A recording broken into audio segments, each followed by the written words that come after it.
हाय, श्री स्वामी समर्थ सर्वांना. आज ना वाटाण्यापासून एक खूप टेस्टी अशी रेसिपी बनवणार आहे. तर इथं मी ना वाटाणे काय केले, उकळून घेते, 5-6 मिनटं शिजवून घेते आपलं चांगलं. तर त्यासाठी मी इथं 1.5-2 ग्लास पाणी टाकलं आहे आणि शिजवून घेतलेले वाटाणे ना मी स्टोअर करून ठेवलेले फ्रीजमध्ये. त्याच्यामुळं त्याला ना आता उन्हाळ्यामुळं थोडं मुळं सुटलेले. शिजून घेतल्यानंतर मी ना मिक्सरला वाटले. मिक्सरमध्ये मी कढीपत्ता, आलं, लसूण मिक्सरमध्येच काढले. आणि इथं मी रवा आणि आपलं पोहे मिक्सरला काढले, बारीक पोहे.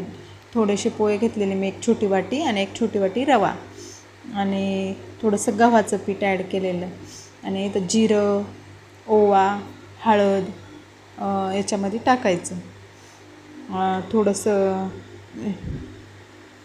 जाडं मोठं तिखट, मीठ, मस्त असं मिक्स करून घ्यायचं.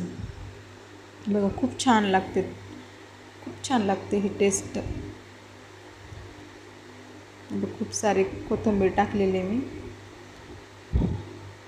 आणि एकदम चांगलं असं मिक्स करायचं.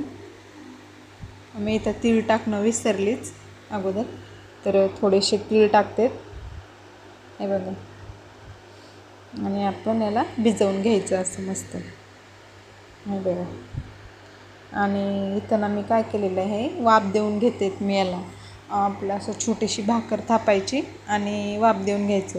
तुम्ही याला असंच छोट्या टिक्क्या बनवून किंवा असंच लांब शेपमध्ये देऊन तळून घेऊ शकता डायरेक्टली. पण मी इथं काय केलं, छोटीशी भाकर थापून आपलं थोडंसं 5-7 मिनटं वाफ देऊन घेतलेली, म्हणजे आपलं उकडून घेतलेलं वाफ देऊन, जसं आपण कोथिंबीर वडीला वगैरे वाफ देतो तशी. तुम्ही हवं तर याला असं छोटे टिक्क्या बनवून, गोल गोल टिक्क्या नाही का, तसं बनवून जरी घेतलं आणि डायरेक्ट तळाला घेतलं तरी चालतं आहे, किंवा आपले लांब शेपमध्ये कसलाही शेप दिला तरी चालतो आहे. तर मी भाकर टाकून आणि मग नंतर पातोड्यात टाईप कट केलेलं आपलं असं एकदम छान वाटतं. हवा तो शेप द्या, पण नक्की ट्राय करा, खूप टेस्ट लागते ही रेसिपी वाटाण्याची, खायला खूप टेस्टी. हे बघा, इथं असं तळून घ्यायचं, फ्राय करून गोल्डन मस्त लालसर खरपूस होते असं. हे बघा, झाले आपले तळून. खूप छान. माझ्या रेसिपी तुम्हाला आवडत असतील तर लाईक करा, शेअर करा आणि सबस्क्राईब करा. हे बघा, तयार आहे आपले कटलेट्स.